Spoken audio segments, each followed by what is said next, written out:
Judith Curry. You are a professor emeritus of atmospheric physics or atmospheric science. You can clarify that at Georgia Tech. And you've written a book that I've read about 90% of called Climate Uncertainty and Risk. I really enjoyed it. Andrew Revkin, you are a long-time climate journalist. My understanding is you wrote your first climate article in 1988. In my view, I don't follow climate journalism closely, but you're the most famous climate journalist that I'm aware of. So I think you're the number one climate journalist in the world. You can comment on that. I don't know if that's accurate. So this is Climate Verso, and Climate Verso is a podcast designed to bring together diverse perspectives on the climate issue to bring to the general public conversations that, at least in my view, don't happen nearly enough. So I've been following the climate issue for almost 25 years. And what actually got me interested was when I noticed that if you read, in my case, an article in the Wall Street Journal, you got one view of climate that was very unconcerned about the climate issue. And on that same day that I read that particular article, sometime around the year 2000, I read an article in the New York Times that had really the exact opposite perspective. And my initial reaction was like, isn't this science? Like, how could science say we have a crisis and we need to take action, and at the same time say that everything's cool, right? So that got me really curious, started following the issue. And I initially came down on what I will call the skeptical side. I just didn't trust what I was reading about the crisis. And after many years of arguing with my friends and getting nowhere, I said, this was about a year and a half ago, I said, maybe I should try talking to the people who see it another way. And maybe there's some possibility if people on the so-called two sides start talking to each other. So this podcast came out of that idea. And I do understand, perhaps from both of you, that you may say, there's no such thing as different sides, where there's just investigation. So anyway, that's the preamble. And welcome. And Judith, I'd like to start with you. Could you just introduce yourself? And then we'll go to Andrew, and then we'll start talking. Okay, well, I got my PhD in geophysical sciences from the University of Chicago in 1982. And following that, I spent decades in academia as a faculty member at Purdue University, Penn State University, University of Colorado Boulder, and most recently at Georgia Tech, where I served as chair of the School of Earth and Atmospheric Sciences for 13 years. In 2017, I left academia and went full-time in the private sector. I have a company, Climate Forecast Applications Network, which is a weather and climate services company. And what my company does is help our clients better understand and manage their weather and climate-related risks. I've been active in the public dialogue on climate change, particularly since 2009, the so-called ClimateGate affair. And I have a blog called Climate Etc., judithcurry.com, where I try to support dialogue from across the spectrum of perspectives about the climate change issue. Sometimes it gets hot, but I think it's promoted an interesting exchange of ideas over the decade.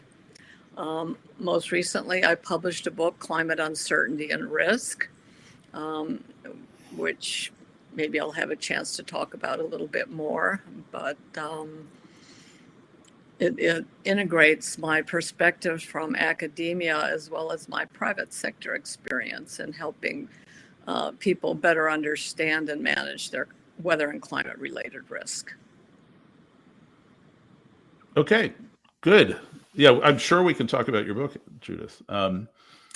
Andrew, Andrew, I've been following Judith for quite a while. So this is really maybe the second time I've met you, Judith. I don't consider that I know you well, but I've been interested in your work for a long time. Andrew, I've been very aware of you also for a long time, but I wouldn't say I've followed you. So I'm really looking forward to getting to know you better. I was a guest at a lecture you gave about 3 weeks ago, I think, and that's where I met you and invited you to come here. Right. And then I did watch about half of your 4-hour podcast episode on Lex Fridman opposite Bjorn Lomborg. I probably will watch the other half at some point, but it was 4 hours long. I just have only watched the first half. So, and Andrew, the design of the podcast is to have people with different views contrasting. And I invited you here because I think you have a different view than Judith, but you may not. I actually have no idea. But it's probably and more I may than people would think. Yeah. Yeah, and I may have to ask you to. We'll see, but I may have to ask you. Yeah. Would you mind at least standing in and representing some different view? We'll see. Let's just see where this goes. But yeah, sure. It's all yours. Introduce yourself, please. So I grew up in Rhode Island, interested in the ocean and nature, and got a biology degree at Brown University as an undergraduate. Went to journalism school when I realized getting a PhD required a lot of focus on one aspect of science, and my brain seems better suited to looking at the big picture and skating around, and journalism ended up being a way to examine more dimensions of things than I would have if I'd stuck to science. I got my master's in journalism in 1982, the same year you heard Judy got her PhD at Columbia, and I dove into magazines when magazine journalism was a thing, when printed things were things. My first climate story was actually in 1985. It was about nuclear winter. And this is what it looks like. That's the actual cover. And that was the Cold War. And, there was a good chance we're going to burn a bunch of cities. And scientists had started running these computer models that they were already using to look at global warming, to see what would happen if enough soot from cities got into the atmosphere. What would that do to the climate? And it was political and science at the same time. And, more and more as I was digging in on stories that looked on the surface to be just about, carbon dioxide or particulates. They're really about politics and attitudes and agendas at different levels. It was in 1988 that I wrote my first big cover story on global warming for Discover magazine. And it's worth showing you that too. And, they're kind of an interesting contrast. One year we were telling you the Earth was going to be in an ice ball, and here's the global warming side. And this article really, 5,000, 6,000 words laid out a lot of what I've been writing about ever since. And what's creditable to me, I like to examine my work, sometimes to go back and actually think about the journalism I've done. And every journalist makes mistakes. And the only people in this our environment around climate who are perfect are advocates. They never make mistakes or never acknowledge them. But I look back at this story and I actually nailed the big complexities of this issue back in 1988. There's a section in that story that said, who are we in the developed countries? What gives us the right to tell China not to burn its coal? That was in that story in 1988. And then another thing that was in that story in 1988 was a lot of people were already looking at global warming and saying, well, in 1987, we had the Montreal Protocol, which helped us save the ozone layer by cutting emissions of chlorofluorocarbons, the CFCs. But I interviewed a guy in 1988, a Dutch environment minister, who said, yeah, but, with CFCs, you could get all the heads of those companies into one room. There were 36 companies. And with CO2, carbon dioxide, the main gas driving global warming, it's everything. It's from power plants in Beijing and Boston taxi cabs and everything.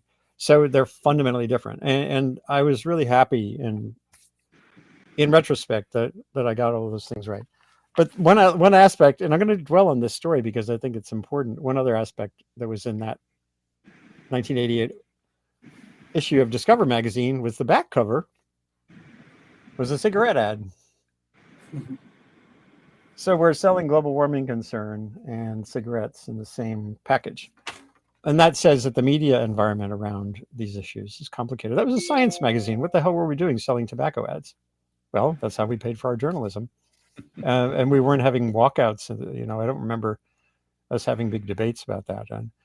And so from then forward, I went to the New York Times. I wrote a couple books, a book on the Amazon rainforest in 1990, a book on global warming in 1992, and was off and running. I went to the New York Times in 1995 and was there in two different capacities through 2016. I wrote for the news pages for 14 years and then 6 more, almost 7 more for the opinion section. I created a blog in 2007 at the New York Times called .earth, which conveyed to me, it conveyed to readers that this issue of climate change is actually a bundle of issues. And it has so many dimensions that a newspaper article or a magazine story is a really bad fit for the problem. And that's those are the years I started interviewing Judith Curry along with others about things like hurricanes and global warming. And the complexity became more and more apparent that you're not just talking about changes in the storm from some dynamic in the atmosphere related to carbon dioxide. You're talking about changes on the ground in places vulnerable to hurricanes, and those are just as important. So, and if I hadn't been blogging and if I'd stuck with sort of neat and clean stories around climate change, I think it would have diminished my capacity to convey really what's going on. And now I do a webcast since COVID called Sustain What? And it's interrogatory, sustain what? And it's my way around labels like climate crisis or climate emergency or sustainability. Like, I'm not interested in the word sustainability. I want to know sustain what, for whom, how. That's what journalists are supposed to do. So I've been doing those webcasts now for almost 5 years. Done 550 of them or so. Doing one on Friday. I'm doing one this week on methane. What's up with methane? And doing another one on tipping points. Some really strong critiques have come out of the idea of tipping points. So, and I find conversation like what we're doing right now, sort of again, like with blogging, a better reflection of complexity around the issue than simplistic things like that. So that's kind of me. Okay, perfect. Thanks both of you for your great introductions. Boy, there are so many ways we could go with this conversation, and we'll see where it goes. One of the questions I have is there something wrong with the field of climate science? Is it functioning ideally? Is it functioning suboptimally? I have my own opinion about that, but I'd like to hear each of you where you come out on that. Go for it, Judy. Okay, well, I would say there's a lot wrong with climate science, and this is why I left academia in 2017. There's a big player in the room, and this is the IPCC, and this is, from its very Judith, let me just ask you to define what the IPCC is. It's the UN Climate Assessment Group, Intergovernmental Panel on Climate Change. It's tied closely to the UN Framework Convention on Climate Change, which is the international climate negotiators, the Paris Agreement, and all that. Okay, so this is the UN, and the IPCC was set into play in the late 1980s before we had any idea what was going on, And their task was framed very narrowly to look for evidence to support dangerous human-caused climate change. There was an implicit assumption that the climate was changing because of humans and that warming was dangerous. And so this was framed very narrowly. And subsequent to that, and this was politicized right from the start, a lot of good people working on it, but at the end of the day, at the top were people with a very clear political agenda that were steering this in certain ways. And then all the individual nations sent their funding in this area to support the UN climate assessment. All of the funding in climate science and environmental science, broadly defined, was targeted at dangerous human-caused global warming. And back when I was in school, if you were studying climate, you either had a degree in geology or oceanography or atmospheric science. Now, all of a sudden, people were having degrees in science studies or climate studies or things that were soft core, where people didn't have any physics-based or chemistry-based understanding of the problem. These were ecologists, economists, and people in a range of subfields, but they called themselves climate scientists. And the way to get funding and the way, for fame and what little fortune our little field might hold, is to sound the alarm. People who started sound the alarm about dangerous human-caused climate change are the ones who got, were awarded directorships at big research institute, received the big awards from the professional societies, etc. So, if you had wanted to succeed in this field, you needed to jump on this bandwagon and sound the alarm. And people who were questioning all this, like myself, I don't like science being hijacked by a political agenda. All of these findings are way overconfident. There's a whole lot of uncertainties and other factors that aren't being brought into this. I was regarded as very inconvenient. And around 2013, they figured out how to deal with me, and that was just to simply label me as a climate denier. Throw me in the basket. Judith, just a quick question. You jumped from about 1988 to 2013. So I imagine there was a gradual shift in terms of your relationship to the overall field. Can you go into a little bit more detail about just the timeline of that? Okay, well, in 2003, I started speaking out about being concerned with the way that the IPCC was handling or wasn't handling uncertainty. At the time, I was on the National Research Council Climate Change Committee, and I made a presentation to them. And it didn't really resonate. The only thing they picked up on was communicating uncertainty, how to, in confidence levels. It wasn't true scientific assessment of uncertainty. It was sort of communicating uncertainty. And to my mind, it was just ways to play propaganda games. So I tuned out. And, but I was and this is, once we get to 2005, this is where Andy and my storyline intersect. I was a co-author on a paper about hurricanes, where we found that the percent of Category 4 and 5 hurricanes had doubled since 1970.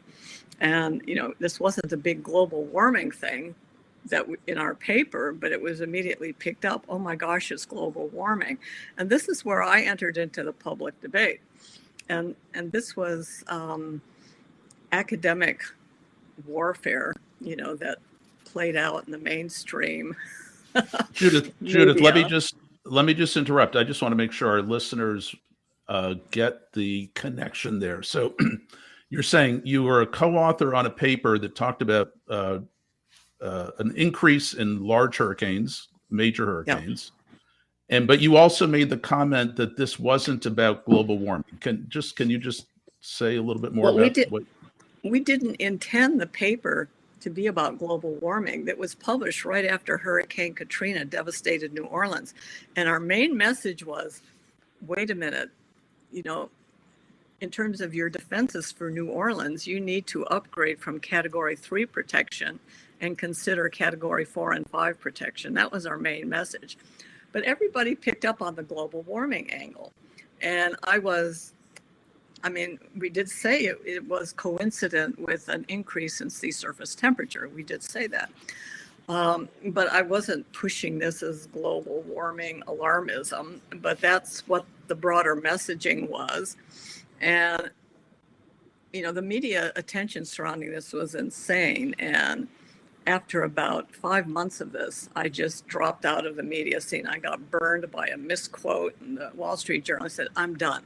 I'm going back to the trenches, to the ivory tower. I'm ignoring this issue. I didn't like the way I was being used by, the environmental advocacy people. I didn't like being attacked by some of my fellow scientists who regarded me as a tool for the alarmists and in it for the money and fame and whatever. I said, okay, I'm just so done with this. Okay, so that's out. Interesting. That's interesting that you say you were attacked by certain scientists who thought you were too much. It sounds like on the alarmist side, because it sounds like later in your career you got attacked by the scientists who are on the alarmist side. I don't know if you want to name names, but I'm just curious. Was there anybody? No need to name names in this context. Maybe later on I will. But coincident with that. So I wrote a paper about my experiences mixing politics and science and testing the hypothesis that hurricanes were getting worse because of global warming, something like that. And it was a pretty interesting paper. Didn't get a lot of media attention, but maybe 100 blogs picked it up and were discussing the paper because I think it was pretty thought-provoking. It talked about the politicization of the science and how all this had been exacerbated by the media. And so I started going on to each of these blogs and, commenting, do you have any questions or whatever? And I landed on the blog Climate Audit. Okay. And they were asking me all these questions about the statistics and can we get the data? And I go, wow, this is really pretty interesting. Why have I never heard of this blog before? And I went to the Real Climate blog list because I followed the Real Climate blog and I didn't see Climate Audit listed. And then I went back to Climate Audit and then I realized this was Steve McIntyre's blog, who was the arch enemy of Michael Mann and the Real Climate people. And I thought, and this was like, sort of mind-blowing. I said, wow, these people are really interesting and smart and they want to dig deep. And so Judith, I apologize. I'm probably going to interrupt you a couple of times. So I got that we're now going to be talking probably about Climate Audit a bit, but you just mentioned Michael Mann and Real Climate. So just for the members of the audience who aren't climate nerds like me, could you just say a little bit more about who Michael Mann is? Why is Steve McIntyre whatever you said, the arch enemy, and what's Real Climate?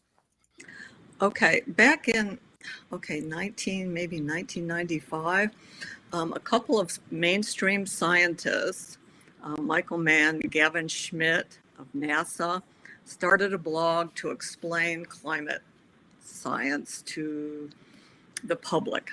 Okay, and they were coming at it from an alarm perspective, but it was, reasonably credible. I mean, I did follow it at the time. I found it informative. It pointed me to some papers that I might not have caught. Michael Mann is if you've heard of the climate hockey stick, this is where this received a huge amount of publicity following the third IPCC assessment report around 2001, where it purported to show that the temperatures had been flat for the last 1,000 years, and all of a sudden in the last 100 years we see this big uptick that's associated with climate CO2 driven warming, and this was the smoking gun that we're causing climate change and it's dangerous and so forth and so on.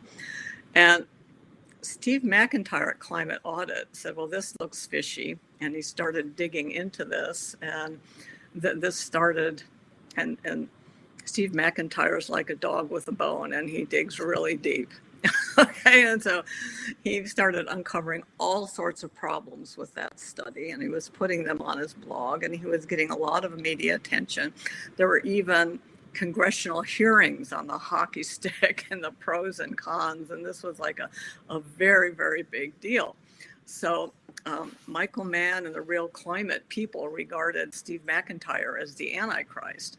Okay, and then here I was, circa 2006, 2007, hanging out on Steve McIntyre's blog, engaging in discussion. I even had a few posts where I explained climate models and things like this. And I was hanging out over there. People thought it was sort of entertaining, but it didn't really damage my reputation. Now, in November of 2009, and this is where Andy and I really intersect, the emails at the University of East Anglia were hacked by some unknown person. And these were IPCC authors, a whole bunch of emails, including from Michael Mann. And to my mind, this reflected very, very bad behavior. They were trying to cherry pick the data and thwart the opponents and rig the peer review process, rig various IPCC requirements. And it was, to me, it was just complete skullduggery. And I was appalled. These emails were posted to Steve McIntyre's blog, among other blogs. And so Steve McIntyre called me up and said, "Are these real?" And I said, "Well, they look real." And he says, "Well, what are we going to do about it?" He says, "I don't want there to be," he said, "this is worse than anything I ever imagined, but I don't really want to see this blow up. My audience, the skeptics, are just going to go ballistic."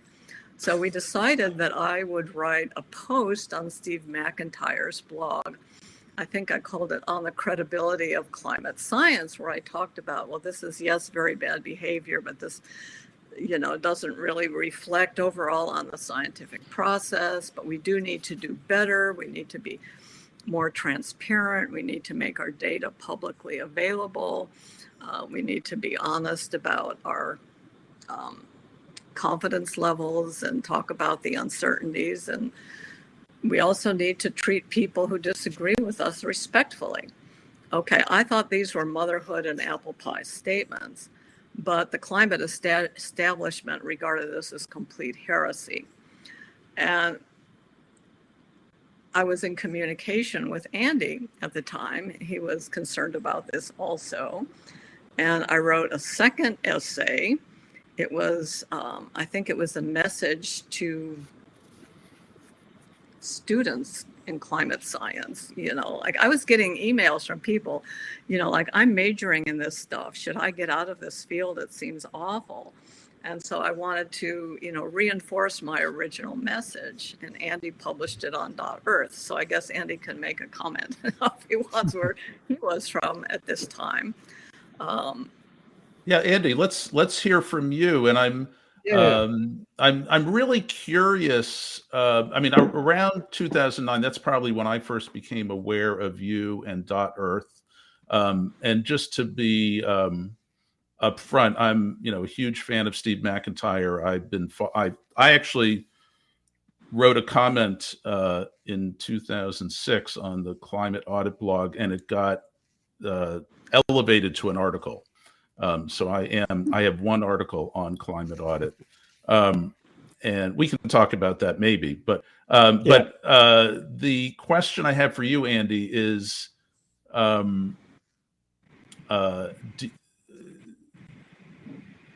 well, actually, no, I'm not going to ask a question. I just want to hear what you have to say. Yeah, sure. Well, I'd like to go back. There's so many layers here.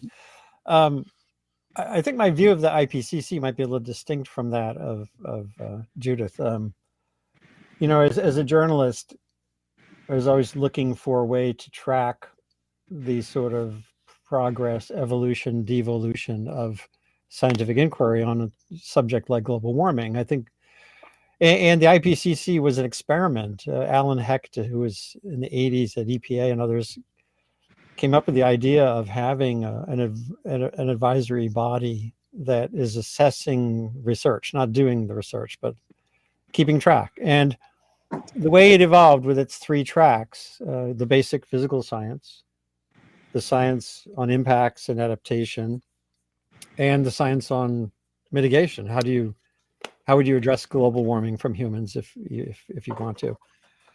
Gave a good solid architecture for a periodic kind of barometer on the state of climate science. And at its heart, it is that the sort of pollution of the process is mostly, as Judith said, at the leadership level, and how the IPCC findings were summarized and interpreted, and then turned into messaging by the Secretary General of the UN, Ban Ki-moon, and then Guterres even more so. That's where the problems would come in. But the process overall for me has been creditable. There's definitely some transparency issues there, and then there's the whole political aspect of it, that each round of review has to be signed off on by the governments who've chartered it. But I think overall, the process is actually incredibly valuable, and has, if you read the reports carefully, and that's what doesn't happen, has provided a valuable barometer. Roger Pielke Jr., University of Colorado, who's like Judith, often kind of unjustly criticized for, how his approach to climate policy, et cetera. He has said it's valuable. He cites it all the time on things like hurricanes and flooding. If you really look at it carefully, it contrasts starkly with the way this is portrayed, mostly by the media and by activists and political figures. Bjorn Lomborg, when he was on Lex Fridman with me, he said it's a great barometer. So that organization, that process is valuable. It has been it gets distorted in the path from the review to the public sphere, sadly. And on these other issues, one thing I was covering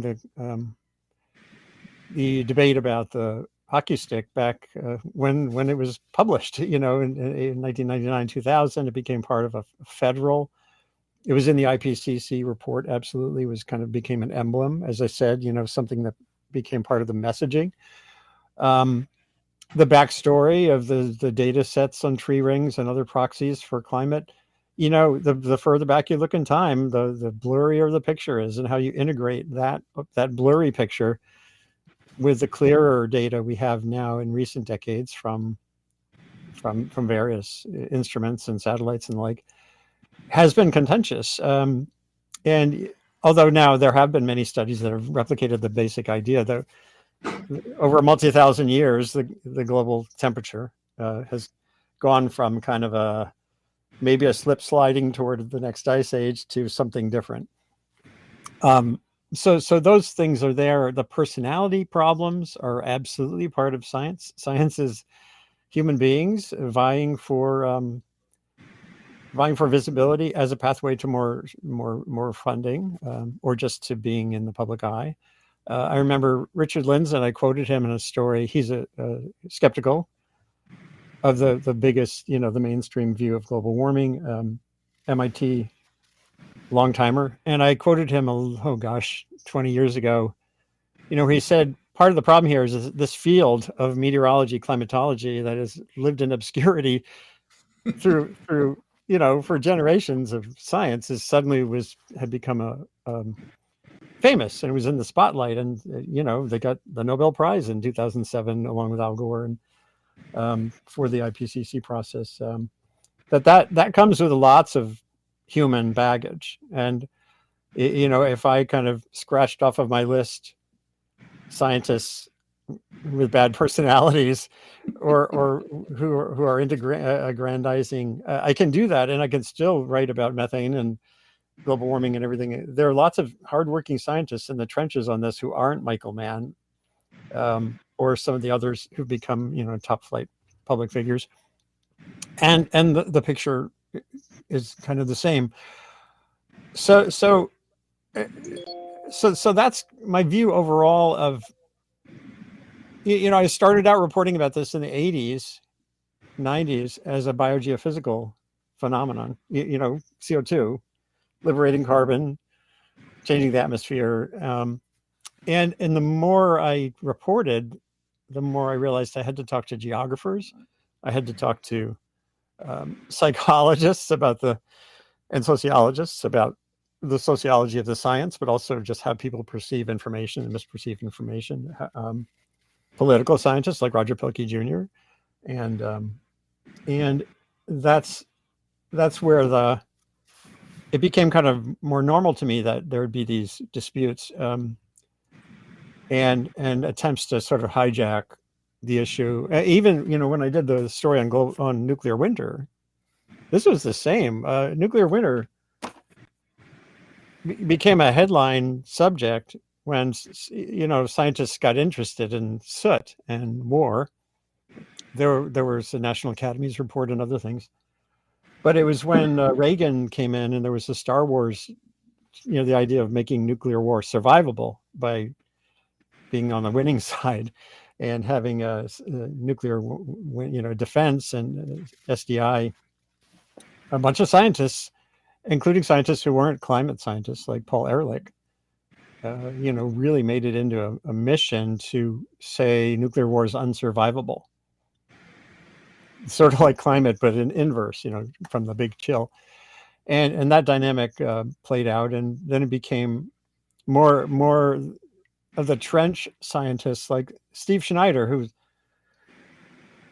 been theatrical, and he's passed away since, but he was an IPCC author for a long time. He helped do lots of things with climate science, but he also, on nuclear winter, he wrote with another scientist in Colorado, Starley Thompson. They wrote a commentary saying it was starting to look more like nuclear autumn.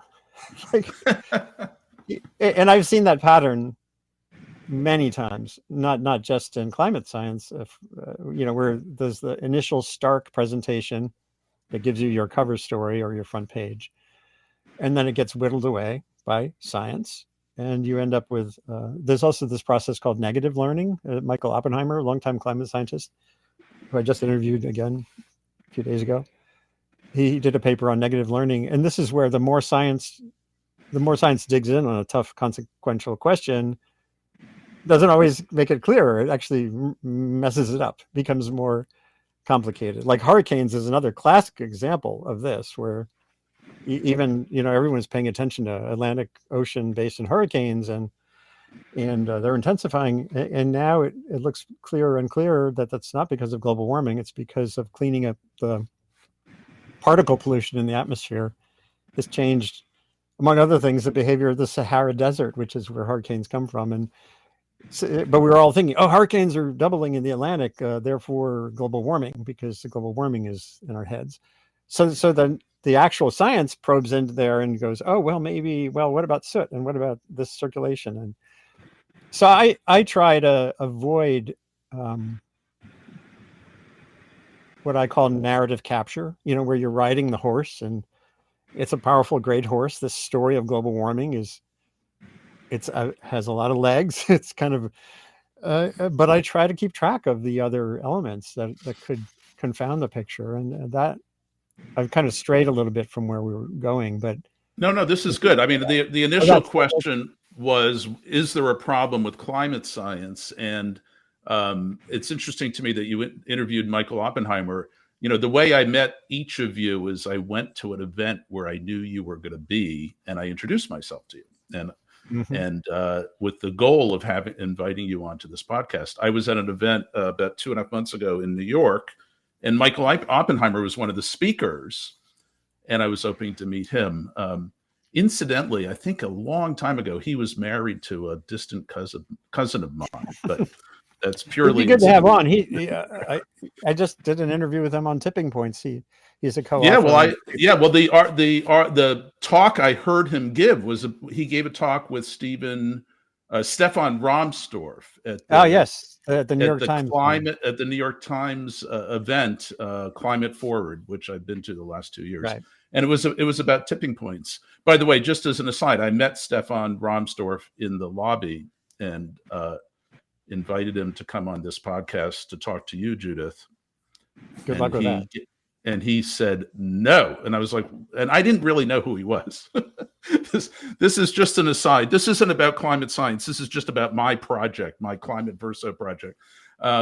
So I knew the name. I just didn't know much about him. But I just happened to bump into him. So I was like, hey, I've got this podcast. Judith Curry says she's willing to be on it.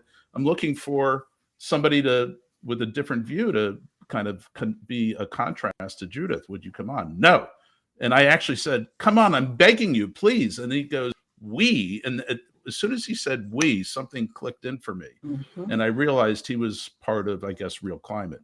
But he said something like, we at Real Climate would never talk to Judith. And I was like, well, why not?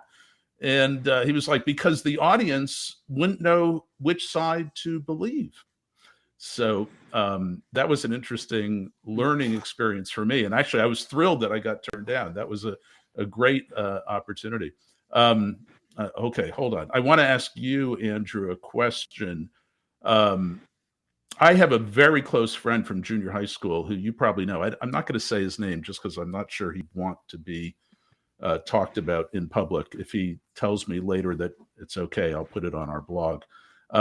But you probably know this guy, but I'm not going to say his name. Anyway, he has been a climate journalist for something like 25 years. He actually wrote an article that came out around 2000 in Scientific American. It was an interview of Richard Lindzen. But I'll say his first name. His first name is Dan. So anyway, my friend Dan, we've been close friends for 50 years. He is an activist. That's my interpretation, but I think he's a climate journalist. He's a independent climate journalist, but he clearly is an activist. Just curious, did you, Andrew, did you ever think of yourself as an activist? Do you currently think of yourself as an activist? But in fact, I wrote about this multiple times. When I started my blog, .earth at the New York Times, that was when I was still a news reporter. I left the paper the end of 2009, the last day of the climate talks in Copenhagen. That was my last day employed. And I became freelance and I continued doing the blog, but it moved to the opinion section. So, I thought I need to kick it off with some explanation. Oh, now I'm in the opinion section. I still consider myself a journalist. So what is that? And so my opinion is that reality matters. My campaign is for reality. And reality comes with grayness as well as with clarity. And take it or leave it. I'll never be a best-selling author because it's written uncertainty. People crave clarity. They want messengers who can kind of give them shortcuts around complicated issues. And David Wallace Wells wrote a book, The Uninhabitable Earth. It was a major bestseller. And 2 years later, he wrote a big cover story for the New York Times Magazine, basically saying, well, it's not going to be so bad. But people bought the book because the Earth is uninhabitable. In fact, I have a slide I show in my talks that has like the cover of his original book, and then the cover says, well, it's the somewhat inhabitable Earth, which is the bestseller audience. And so there is a tendency in journalism to be a missionary. Bill McKibben is the ultimate example of it. Started out as a journalist and became an essayist and became an activist. And there are many on the beat. Many people in the climate beat have a mission of saving the world, and they have absolutely distorted the science. There are even organizations, there's funders who are promoting certain interpretations and journalistic approaches to the science that I think are problematic. So that's just but my mission, my advocacy, my evangelism is for not just my view but how to help people develop their own practice to understand when they're looking at a cover story or hearing someone talk on a podcast, what are the questions that need to be asked to sort of clarify what's real here. And I apologize for our barking collie. I think your colleague is saying the climate is changing. Watch out, everybody. Yeah, the climate's changing. Absolutely. All right. Well, that. I appreciate that answer. Let's just take a slight detour. Andrew, I sent you an email just this morning. I should have asked you. I sent both of you. I came across this interesting book from 1953, and all I sent was the table of content. Well, I sent a link to the book. Andrew, do you see that email?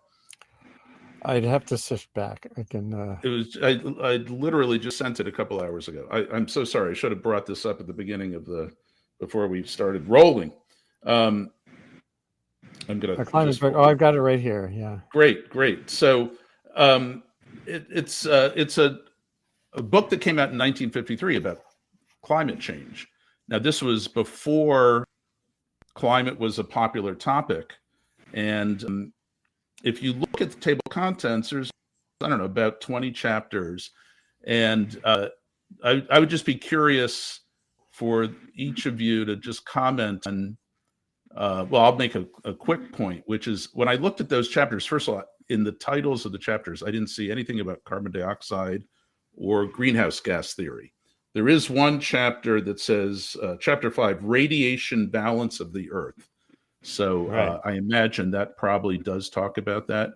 But there's so many other chapters here. And clearly, or at least my interpretation is, in 1953, the idea that the greenhouse gas theory was more important in our understanding of climate than other factors. That just didn't seem to be, it just didn't seem to exist.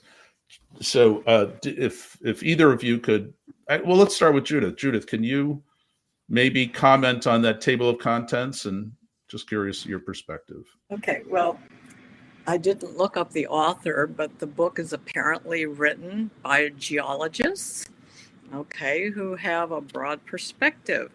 I apologize. By the way, each chapter is written by a different scientist. So yeah, but they all look like they're geologists. It looks like it's a community of geologists or geophysical scientists, broadly defined. Okay, and it was edited from the perspective of a geologist in terms of who actually invited the people to write on these topics. Okay, and I think all of these are interesting and legitimate topics to talk about in context of climate change. Instead, what we have with the IPCC is this very narrow framing that only looks at CO2. But how did we get? I'm so sorry. How did we get from 1953? And maybe we could even take time to just walk through some of those chapter titles. I don't have it up right now. We don't. It was all about geological causes. I don't think it's productive to go through that. But there's a lot of different geological, astronomical, solar causes for climate change. And in fact, all of those look like very legitimate topics to consider from the perspective of, the 21st century. I would even add a few more. But my point is that the IPCC has very narrowly framed the problem of climate change. And how did this happen? Well, it's putting the policy cart way out in front of the scientific horse. In the 1980s, there was a neo-Malthusian worldview about the planet being fragile, too many people, capitalism is bad, fossil fuels are bad, and this was predominant at the UN, particularly in the UN Environmental Program. And this is what led to the UN Framework Convention on Climate Change. In 1992, there was a big international treaty, even the US signed on, to work to prevent dangerous anthropogenic interference in the climate. And this was, at the time, was based on basically nothing. And this is the impetus that spawned the IPCC to focus on dangerous human-caused climate change. If the scientists wanted to look at natural variability or look at benefits from CO2 or benefits from warming, no, that's not what we're looking at here. And so the whole issue of climate change became defined as this issue with carbon dioxide as the control knob. Everything else was marginalized, or it's just natural variability. It's noise, it'll average out. So, I mean, that's how we evolved from there. And it was driven by politics all the way down. And now that we're getting back to and because of the assumptions about extreme emission scenario, that we could have very large amounts of warming, like maybe 10 degrees Fahrenheit on the time scale of a century or two. Well, yeah, natural variability is trivial compared to that.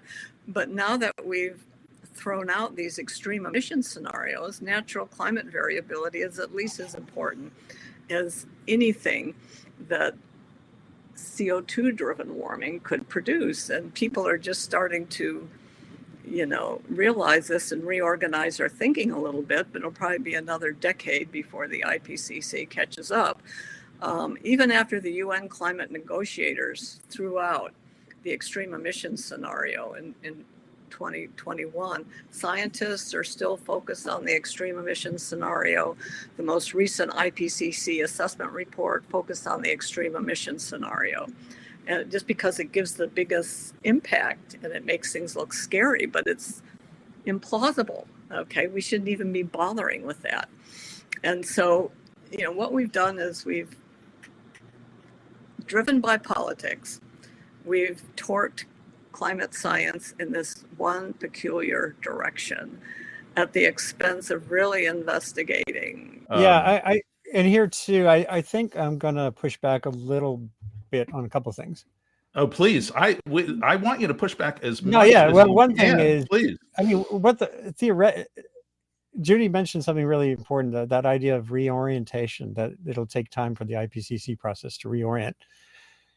And yes, it will. And it's because it did start off from the wrong starting point. Back in 1988, the same year I wrote my first big article, is when the IPCC was formed. And it was formed around climate science. It wasn't formed around climate risk science. And when you start with risk,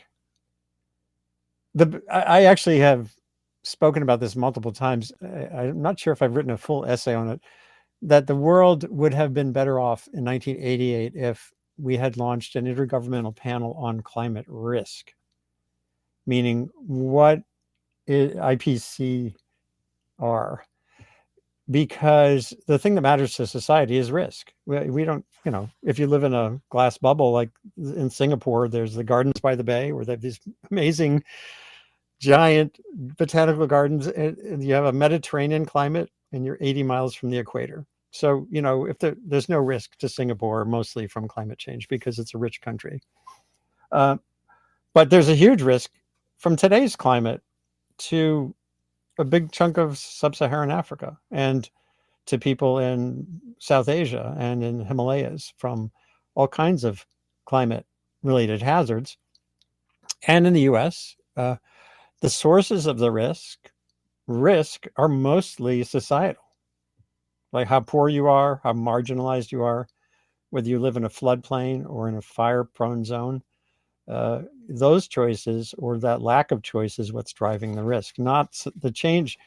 There are changes in the climate underway from carbon dioxide. One thing, Michael Mann and I years ago were debating tornadoes in blogs, and he said climate change is manifested in every meteorological event, and he's right, but that includes every sunny day. It's not just the storms. And so the thing that matters is, for tornadoes, you could argue to the end of days whether tornadoes are being changed by global warming, CO2 driven global warming. There are some early indications of geographic changes. But the only thing that makes life in tornado zones survivable or tolerable is, are there shelters? Is there a building code? Even in Oklahoma, where the National Severe storms lab is in Norman, Oklahoma. They still don't have a building code for tornadoes. And so that says if you're just focused on is climate change something to worry about, you're missing all those other factors. So again, circling back to the early days, if we had started out with a focus on risk, then this would have been a much more cogent discussion. And the changes in the storms, the hazard from CO2 or any other thing, are one nugget in the formula for climate risk. The others are exposure and vulnerability. And but we didn't start there, right? So we started with it being a climate focused thing, and the treaty emerged in 1992, the Framework Convention, which has the words about avoiding dangerous interference. And we do want to do that. I think the world implicitly, it would be better off. We'd be better off not nudging the climate system in ways with long-lasting impacts. And that's a really important question, but it's only about the hazard. Like, is climate change changing this, that, and the other?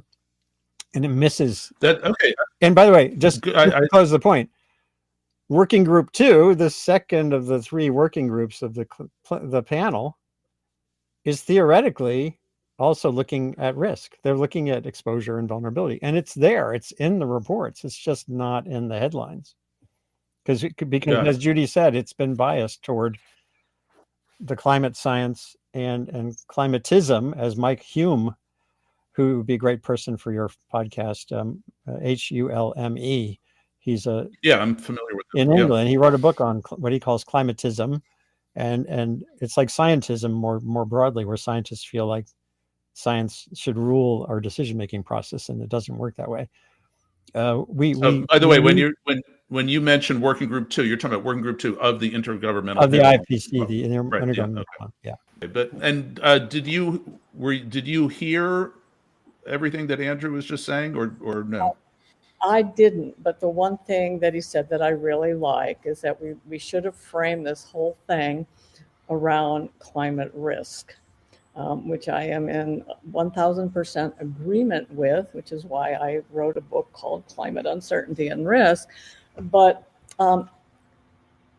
we're at risk from, extreme weather events, tornadoes, floods, hurricanes, all this have always occurred. They're occurring now, and they're going to occur in the future. Whether they're 1 or 2% more or less frequent or intense, is sort of beside the point. Right.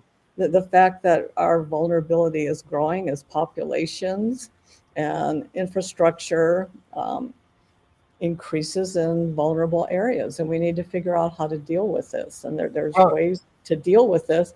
I mean, but by saying, if there's a big flood, well, in Europe, we've had crazy floods this fall, and you just blame it on global warming. Well, excuse me, the Europeans took down like 200 dams, for environmental reasons. And it was these dams that protected Europe from floods. But by blaming everything on global warming and fossil fuel emissions, you avoid confronting the real causes of your problems. So this is what we need to do. And global warming is a slow creep.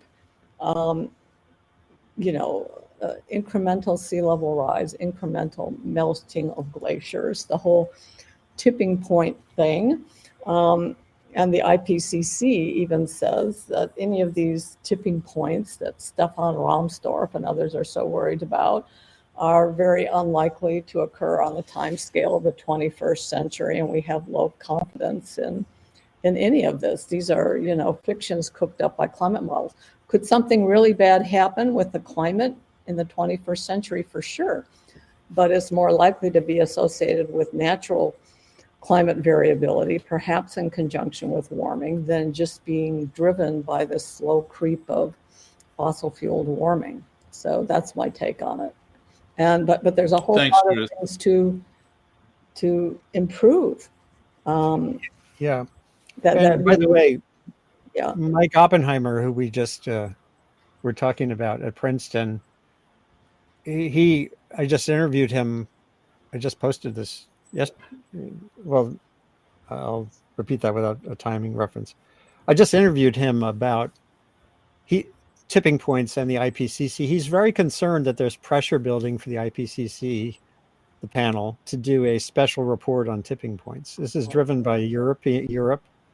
Tim Lenton and Stefan Rahmstorf are superstars in the climate sphere in Europe for driving this idea that and the tipping points are there's more probability of them happening, whether it's Arctic methane outburst or rapid sea level rise from breakdown of the Thwaites Glacier, or the AMOC. I've written about running amok, AMOC. That's this Atlantic meridional overturning circulation that could turn Europe into a deep chilled place again.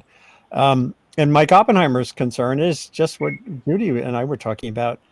The IPCC has finite resources, and the opportunity cost of forcing it to dig in on tipping points is huge, because the thing that they should be studying right now is, for example, why and how Bangladesh has actually completely counteracted the risk with fairly simple tactics and tools.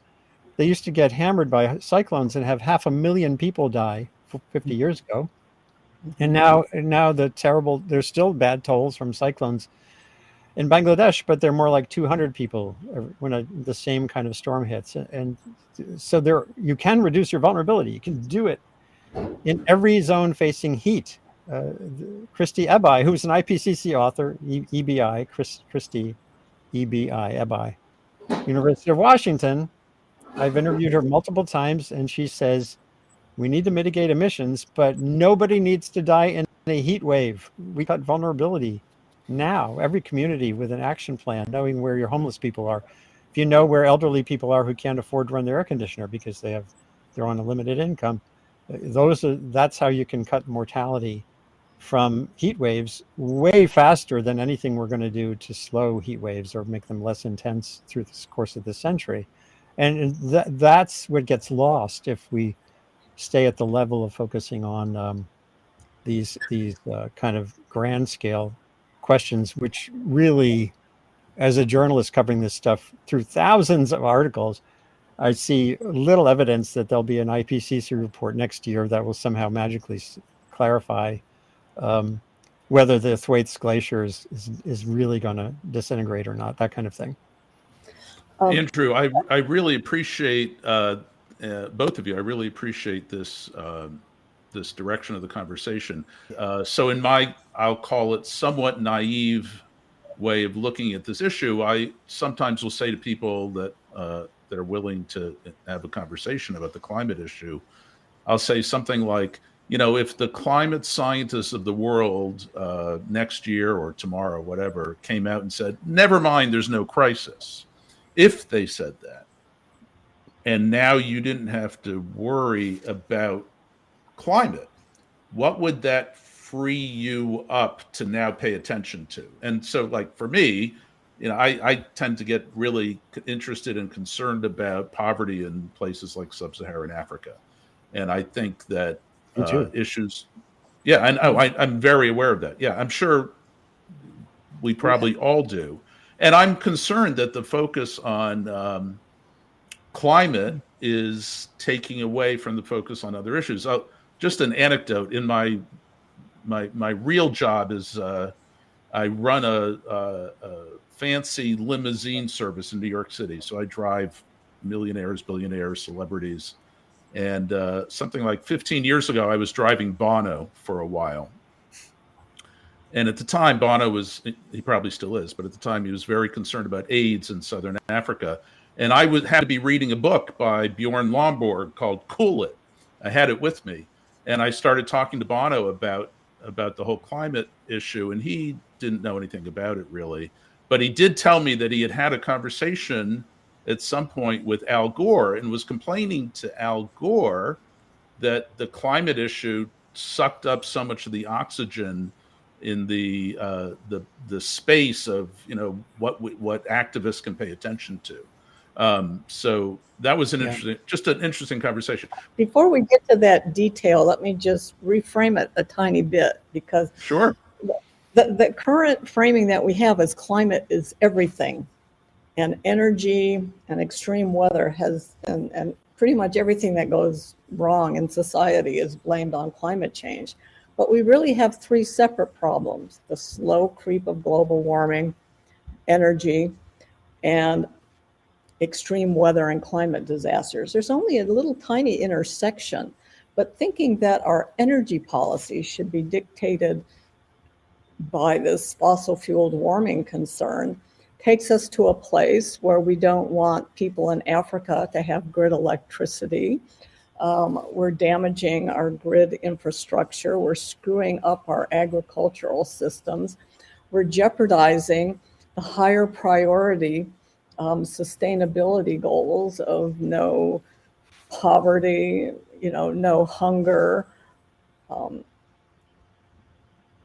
industrial development and infrastructure development. All these things are being jeopardized by the lack of energy. And the single most immoral thing we're doing right now is essentially raping the African continent for their mineral and energy resources and sending them to Europe and Asia, while not supporting them to develop their own fossil fuel resources and electricity infrastructure. So it's led us to a very stupid place. And this focus on wind and solar energy is making us much more vulnerable to extreme weather events. So by having this climate is everything frame, we're ignoring the real concerns of energy and vulnerability to extreme weather events. Yeah, the profound moral failure in not integrating energy justice into climate justice, what's called climate justice, drives me a little bit crazy. I did a show several years ago with Johan Rockstrom, who's like the ultimate example of the tipping points. Mm-hmm. Planetary boundaries was his thing, that, we're exceeding all these planetary boundaries. But he had made a very interesting comment at the Glasgow round of the climate talks. This is Rockstrom. He said that he was doing a report on 10 new insights from science that relate to the climate treaty. And he made this point about essentially the bottom half of humanity, that half of the world is justified in emitting a lot more greenhouse gases to develop, based on the reality that they're not part of the climate problem at all, that they haven't emitted any, they have completely inadequate energy options. This is 3 billion people. And he said the rich countries of the world have to do 30 times more emissions reductions to have an ethical approach to the climate and energy problems. And I thought that was pretty cool, because it kind of illustrates the elite who are now essentially constraining development in countries like Mozambique or Ghana that have substantial fossil reserves, and essentially the rich countries were pledging to stop helping them finance developing that stuff. That's fundamentally immoral. It's immoral. It was even immoral to Johan Rockstrom, which is a pretty high bar to reach, given how much he's been driving the kind of climate alarm part of the argument. And I just think it gets missed, and it's devastating. I've been in slums around Nairobi. I've been in rural India where a woman spends half her day collecting firewood, not just to cook food, but to heat the water to bathe her kids. And she's out in the fields collecting the wood, and subject to being abused or raped, and etc. It's her energy. That's an energy crisis. If that's the source of energy, is a woman collecting wood to cook the food and heat the water, then that's disastrous. And to say that India shouldn't develop its coal for the sake of our concerns about global warming is just bullshit. And I've written about that a number of times. I was yelled at by John Kerry's chief of staff once during one of the climate negotiations for daring to quote an Indian newspaper, making the argument that they whatever carbon space is left is their property, and it drives me a little bit nuts. I have a couple of questions, and one is so I'm hearing from both of you a complaint about the way climate policy is conducted, and I have a simple, perhaps naive question, like, well, what can we do about that? Okay, but don't answer that question yet.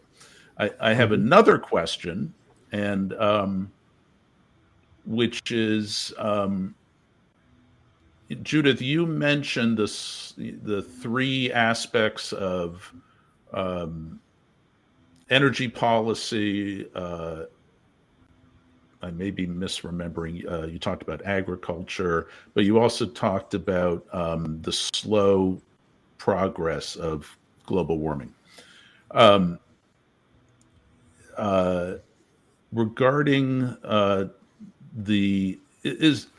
one of the things I occasionally come across is the idea that we're getting close to the saturation point for carbon dioxide, that as we get more carbon dioxide in the atmosphere, the actual global warming impact reduces simply because of the physics, which is a little beyond my own, it's certainly beyond my ability to explain.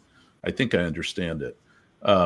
But is there a chance that down the road, not only are we focused more on risk than we are on human impact, but is there any chance that we might say, we've just overestimated the impact of the greenhouse effect? Let's start with that question, and I'm going to ask Judith that question.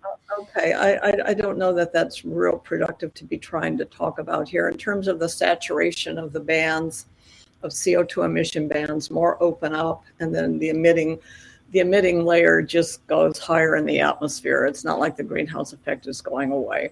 So that's not very useful. I mean, what we're talking about is maybe, if you believe the climate models and the most recent IPCC assessment report, if you look at the medium emissions scenario and what the Conference of the Parties, the UN climate negotiators, has said, we're probably looking at 2.5 degrees centigrade or 5 degrees Fahrenheit of warming since the late 1800s. We've already warmed halfway, say by 2.5 degrees Fahrenheit. And we've managed to thrive for the last century while we've had that warming. If we're looking for that much warming again for the remainder of the 21st century, I mean, there's no reason we can't adapt to that unless there's some crazy tipping point or surprise that's really unforeseen at this point. So there's nothing that we can't adapt to. But even more importantly, even if we were successful at reaching net zero by 2050 in terms of emissions, we wouldn't notice any difference in our weather and climate for the remainder of the 21st century because of natural variability, and so much of what's going on is already locked in. We'll see sea level continue to rise for a century or so. So it's not going to make any difference to what happens to our weather and climate of the 21st century. We've rung this bell and we can't really unring it. So, I mean, the impacts aren't going to be that bad. We just need to get on with it and adapt, and we're going to need plenty of energy to do that. So we need to get on with, focus on energy abundance and cost, availability, security. I mean, this is what we need to focus on, and then for the rest we can figure out how to take care of. But if we screw our energy supply, which is what Europe has essentially done, we're going to be in very big trouble. Okay. That actually leads me to a different question. Andrew, when I saw your lecture a couple of weeks ago, at one point you made a reference to the climate community. You were talking about the podcast you did with Bjorn Lomborg, and you said something about, Bjorn Lomborg is not liked by the climate community. I don't remember the exact wording. And do you remember exactly what you said, perhaps? No, although that's true. Okay. I guess, I think one thing I see with many of my friends in the physical climate arena, like, well, Mike Oppenheimer, or who I've known forever since he was in the Nuclear Winter story way back, and Ray Pierre Humbert, who's over in UK now, was at the University of Chicago. I, if I could kind of read their deep minds, my sense is they are fearful about the very long term, meaning, we're talking about centuries, if not millennia, of sea level rise when you really come down to it. If trajectories are even marginally understood in Antarctica and Greenland, this is not something that will turn off now. As Judith said, that I can't remember what your metaphor was, but that cake is baked and you can't unbake a cake. There's another one. There have been many papers that basically have described the changes in Antarctica now as unstoppable. They're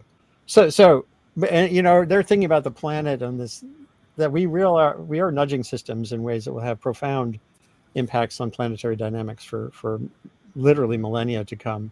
David Archer, also at the University of Chicago, and so they tend to kind of, and I'm just making this up, I think there's a tendency to overplay some of the dramatic elements for the sake of what in their minds is really that long-term picture. Anyone who knows the climate science knows about the momentum in the system, and that, as Judith said correctly, you could exceed these these targets in the treaty, and you literally won't notice if you're in Tornado Alley or in Florida's hurricane vulnerable zones. And I've had arguments. Andrew Dessler, who's a very popular climate scientist now, he's been on Joe Rogan's show a couple times, and he has a popular blog on Substack. He wrote a piece just the other day reinforcing the idea that's emerged in the last 10 years that as soon as you stop emitting CO2, the climate stops warming, which is kind of a counteracting the doomist idea that everything's unraveling. My response there is, yeah, and when do you see us magically turning things to zero? Like, the world is going toward 9 billion people, maybe 10 billion, all seeking decent lives. Gas, if not coal, is still abundant and will be a foundational aspect of our energy menus going forward for a long time to come. And oil, same thing. Even Elon Musk said this a few years ago at a talk I heard him give in Oslo. Mr. Tesla. And so that's kind of an artificial presentation of the solution, along with the artificial presentations of the problem.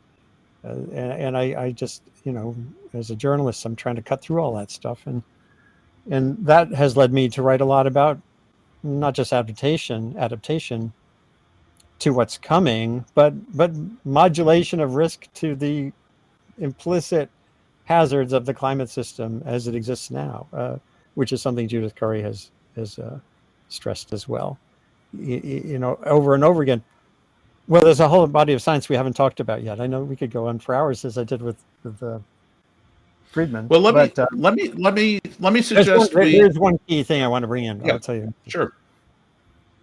Well, Go ahead. basically, starting around 2000, I started interviewing scientists involved in what's called paleotempestology, which it's like paleoclimatology, meaning going back in time to understand past climate variation. Now, much of paleoclimatology is on the scale of geological change, or ice ages coming and going.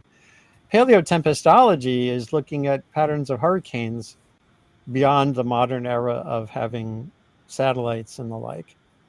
And through the work of Jeff Donnelly at Woods Hole and others, illuminated a whole additional way to think about this, along with societal drivers of risk, like Florida having zillions more people in it now in flood zones than it did 50 years ago. That's societal. But then also Florida's had a shitload of hurricanes through history. Joanne Muller at Florida Gulf Coast University, many other scientists, Jeff Donnelly, they've done these studies of patterns of hurricane strikes on the shores of America and other areas. And in 2007, I wrote a story for the New York Times. The headline was "Hurricanes Common in Colder Climates," study says. And this was looking at Jeff Donnelly's work in the Caribbean, including in Puerto Rico, digging into the mud behind beaches and finding patterns of hurricanes for thousands of years that show you that a lot of what we see of now on a very short time scale as being, oh my God, unprecedented, is there in the record. And it's just, to get that, science gets completely neglected by my colleagues in the media. And then sometimes officials throw around words like unprecedented without saying by when. In my blog, I have a whole series I call watchwords, which is focused like when you see the word unprecedented in a headline, whether it's Western North Carolina flooding or whatever, you got to say since when. And if you're not doing that, you're irresponsible as a journalist. And if you're not doing that as a reader, you're just kind of being led along by drama. I mean, Andy's absolutely right. I mean, the whole paleotempestology thing is fascinating. And one that I've been watching very closely is these, the arc storm in California, the atmospheric rivers. Yeah, same thing. Until 1990s, we had, climate scientists wasn't paying any attention to this. And then people just looked at the historical record. The Central Valley, California, was underwater like by 15 feet. This lasted for months, a series of these, atmospheric rivers. And then they did this, the sedimentary research, and they found that this happens about every 200 years. And the one in, 1861 was by no means the worst, so if this happens every 200 years, I mean, we're definitely due for one of these in the 21st century. Okay, but so since when is a key point, but a lot of times the since when is only since 1970 or 1950. If you even look back to the first half of the 20th century, you usually find worse extreme events. Like in the US in the 1930s, the worst heat waves, the worst droughts, even the worst US landfalling hurricanes happened in the 1930s. So how can you justify blaming human-caused global warming on worsening extreme events? I mean, apart from heat waves, there's just no justification anywhere. And even with the heat waves, it's not a big deal but some very bad heat waves that occurred in the first half of the 20th century, that are record breakers. So, what are we to make of this? Is that this whole argument of warming causing more extreme events is just, doesn't hold much water, so to speak. But the reason that people keyed on this, and this goes back to our, 2005 hurricane warming, is like people said 1 or 2 degrees of warming, who cares? But if this kind of warming was going to give you worse hurricanes, and all of a sudden people were going to care about 1 or 2 degrees of warming. And so this started this whole cottage industry of trying to blame every extreme weather event on fossil fueled warming, which is just at best very weakly justified, and most of the time totally unjustified. Yeah, and that's strategic science. I think Roger Pielke Jr. has recently written about this too, and it's heavily funded now. There is a funding stream going to studies of attribution of the individual climate events, and it's expressly for the courtroom. It's designed to provide justification for lawsuits against fossil fuel companies for damages for. And it's also in the treaty, the UN climate treaty now has a section on loss and damage. And the scientists who really know this stuff, Lawrence Bauer over in Europe, I first wrote about him in 2010. He's been an IPCC author for many years. It's in the IPCC reports that the dominant driver of loss and damage is still exposure, more people and more stuff in harm's way. It's not climate change. But let me ask once again, I have 2 questions, and you guys will answer the one that's most interesting to you. So one question is, can we have what can we do to impact the kind of mood of conversation, tone of conversation, culture within the so-called climate science community? And I guess that would be a shorthand way of talking about the scientists that work for, that publish in the IPCC, or the scientists that aren't shunned. People like Judith. I get the impression you were shunned. I don't know if you've ever used that word, but that's the word I would use. Or somebody like Bjorn Lomborg. Well, so that's attempts to cancel us, basically. Okay. Sometimes I think climate science has invented cancel culture. The leading lights of trying to cancel and denigrate people who challenged them. Got it. And this happens to journalists, including me, sometimes too. Okay. Well, no. That's. Oh, I want to hear more about that, because the second question is, what about the media? So, Andrew, obviously you worked for the New York Times for a long time. I was just at this event in September that the New York Times hosted, and I met the head of the top editor for the climate section, But a year ago, I went to this conference and I met one of the journalists there, and I said, "What do you do?" And she goes, I work at the climate desk." I had no idea what that was. I didn't know there was such a thing as a climate desk, but apparently newspapers have these things called climate desks, which I guess seems obvious to you guys. But at the time, I was like, I had never heard that concept, right? But so this year, when I went to the same conference, I met the top editor and another editor, and I also met the top writer. Andrew, help me out. The top climate writer at the Times, his name is, do you know who I'm talking about? David Gels, I think. David Gels, yeah. I thought he did a phenomenal job this year at the conference, in part because he brought on two people to speak who were kind of from the dark side, so to speak. Oh, right. The guy, the Heritage. He brought on the president of the Heritage Foundation, which I thought was an interesting talk.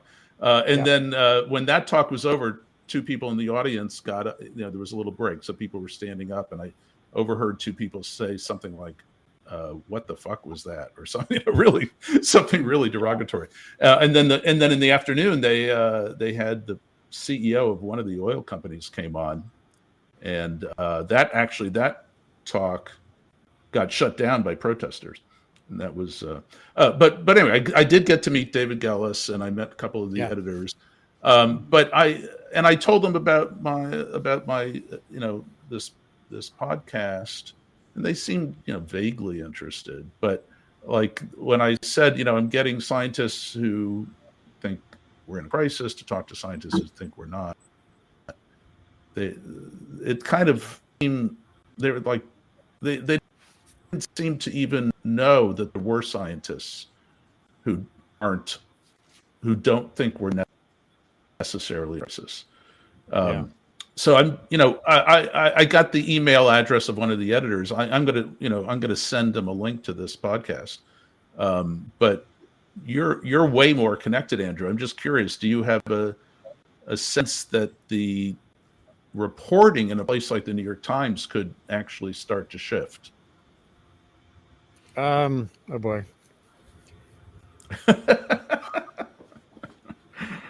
There, when I was in the heart of covering this stuff, there were so few of us doing it, and we were mostly marginalized to these pages, the science pages, and sometimes the front page.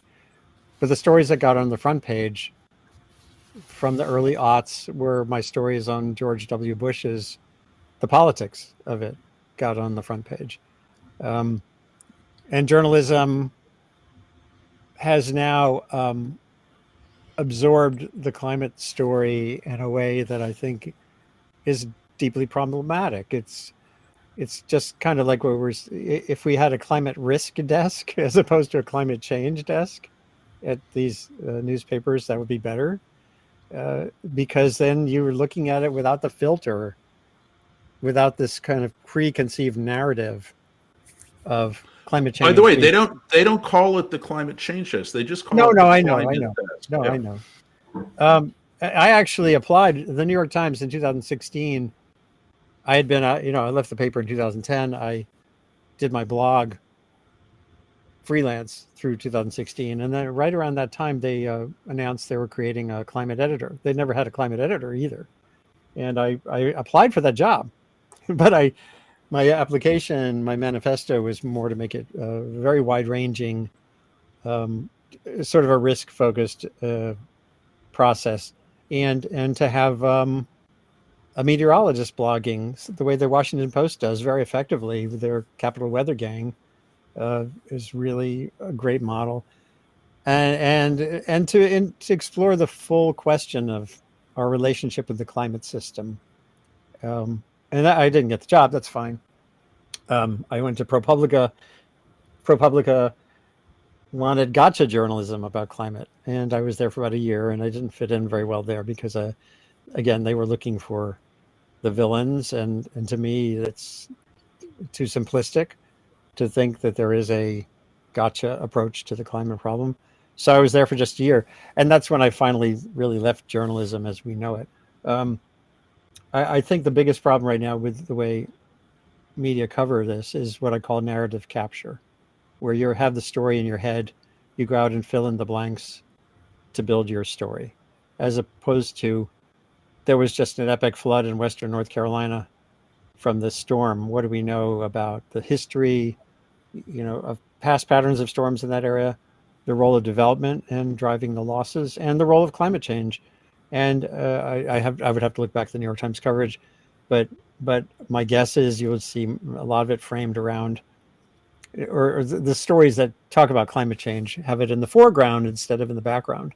And it didn't take me more than a couple of hours of Googling to find really valuable and eye-opening studies of past flooding on those rivers around Asheville. And also the Tennessee Valley Authority in 1960 did this really fundamentally important assessment of flooding in that region as a prelude to proposing some dams.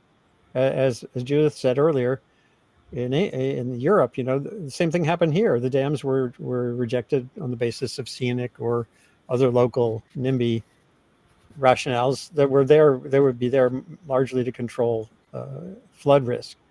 And you don't see that. You didn't see that in the mainstream coverage of those floods. It was like, this is an unprecedented event. And that narrative capture is not constrained to this arena.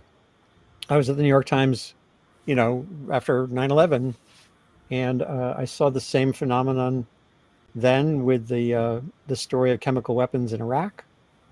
That I wasn't involved with it directly, but I was on the anthrax. I was doing a lot of post 9/11 reporting, and the Times was bought into the narrative that Saddam Hussein was the villain, and somehow that was related to 9/11, and that helped justify us entering the war in Iraq. 1996, I covered a crash of a 747 off of Long Island, Flight 800, TWA. It had to be a bomb because the narrative in everyone's head was it was a bomb. And I was out on the island with other reporters, and the actual reporting was saying, well, you know what? There's no evidence of a bomb or missile. It looks like it was some freak mechanical failure. Natural variability, you could call it, in 747 design, and it ended up being that. So the pattern with high-profile consequential issues is you get narrative capture, and it's not just narrative capture is also like when someone sells you something. I really need a different dishwasher. That happens all the time. IKEA captures you when you go in the door. The narrative is they wind you through things to buy stuff. But internal narrative capture, when you're captured by your own narrative that you build yourself, that sucks. And that's what I think journalism can do a much better job of trying to avoid. Yeah. Well, science has a version of the narrative capture, and it's I would call it consensus enforcement, associated with the IPCC. they had basically a mandate to develop a consensus around the climate change issue. And if they wanted to stay in existence, they had to develop one around dangerous human-caused climate change. And anybody who challenged that consensus or said the idea of a consensus makes no sense for this deeply uncertain topic, that was sort of my point, or, specific challenges, then they needed to be marginalized, canceled, or whatever. And the reason why the consensus was so important, because the UN had adopted this very simplistic decision-making framework based on the precautionary principle, where you're sort of speaking consensus to power to provide enough justification to trigger the precaution of eliminating fossil fuels. And that was a very bad example of risk management for a complex problem. But, the scientists got caught up in this, consensus enforcement, and certainly the rewards in terms of funding and recognition from professional societies and rewards from the university was all tied up in consensus enforcement. And so that, it's analogous to what Andy was talking about in terms of narrative capture. But let me throw this out. The election of Donald Trump, is a seismic event, in many dimensions, but, just in context of the energy and climate space. This is, to what extent is this, we already see this changing the narrative in some of the mainstream media outlets. I don't know that it's trickled down to scientists yet, but once the funding priorities change, that will probably change also. So I think it's really, driven by politics, and with the journalists and the scientists are sort of stepping into line if they want their careers to thrive. Interesting point, Judith. Here's a question. Using something like Climate Verso, this podcast, or anybody else who might be able to do this better than I could, what's the chance, or how could we nibble away at the culture of the climate community? I kind of view this conversation as a start, but I've been noting down names. Andrew Dessler, Mike Holm, what's Michael Oppenheimer, right? Yeah. Who if there was a conversation between Roger Pilkey Jr., let's say, and I don't know, I'm guessing some lead author at the IPCC. It just seems to me this last election is a good example where you had the influence of the podcast world, right? I forget all the different. Obviously, there was Joe Rogan, but I know there were lots of other podcasts. I don't remember who they were. But there seems to be an ability to start to cause ripples in the way people see things. So that's certainly what I'm trying to do with this effort. And I invite both of you to give me more names of people you think would be worth inviting to engage in a conversation.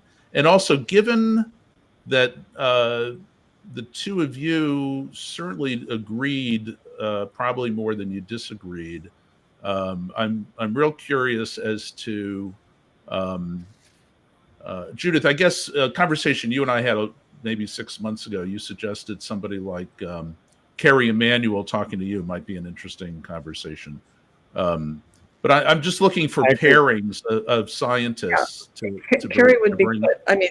The challenge is, and this is the Stefan Rahmstorf, most of them will not come on and talk with myself or Roger Pilkey Jr. or anybody, or John Christie or anybody like that, or even Steve Koonin. They won't talk to us, mostly because we've sort of trounced them in previous debates, but they don't want to give any legitimacy to people who challenge, the mainstream narrative, no matter how justified. And Go ahead. Go ahead. I'm sorry. yeah, and Carrie Emanuel is a good example of someone who will talk to whoever. So, I mean, I would certainly recommend him, but it's going to be hard to find somebody, what I would say, on the alarmed side who would be on a podcast with myself or Pilkey Jr. Yeah. And okay. Yeah. I have this anecdote I love telling, so I'm going to tell it now. So in 2007, there was a debate hosted by something called Intelligence Squared. Yeah, I was there. You were there. Okay. Yeah. And the moderated by Brian Lehrer of WNYC, the NPR station in New York. I loved that debate. And apparently there's no archive of that debate anymore. If you can find it, Andrew, please tell me. Yeah. I used to email it to friends as a great way to learn about the climate issue. And apparently there was a change in ownership at Intelligence Squared. And if you go on their archive now, it's not there. At least I couldn't find it. But Judith, I don't know if you're aware of this, but on one side you had Richard Lindzen, Michael Crichton, and guy from the UK who was a biogeographer. I can't remember his name. Right. And on the other side, you had Gavin Schmidt, who's now the head of NASA's climate division. And you had a guy from University of California, San Diego, the Scripps Institute, an oceanographer.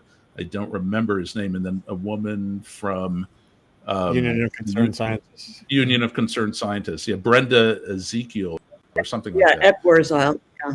Equazile.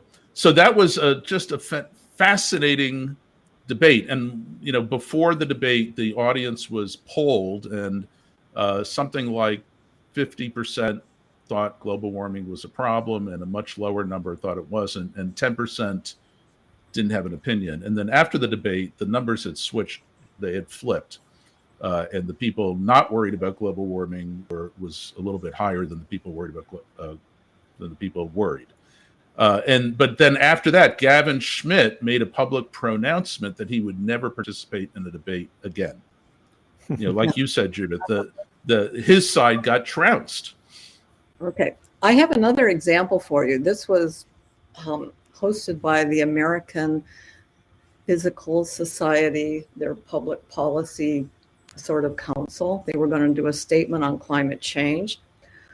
So they invited 6 scientists, sort of 3, say, on the Richard Lindzen side and 3 on the more alarm side. It was myself, John Christie, and Richard Lindzen on the one side. On the other side was Isaac Held, Ben Santer, and Bill Collins. Okay, and so we each we're given the same list of questions, and we could, about the IPCC 5th assessment report, we were each given an hour to go through and make points related to the list of questions that were given. And it was, and the panelists were these distinguished group of physicists, very distinguished.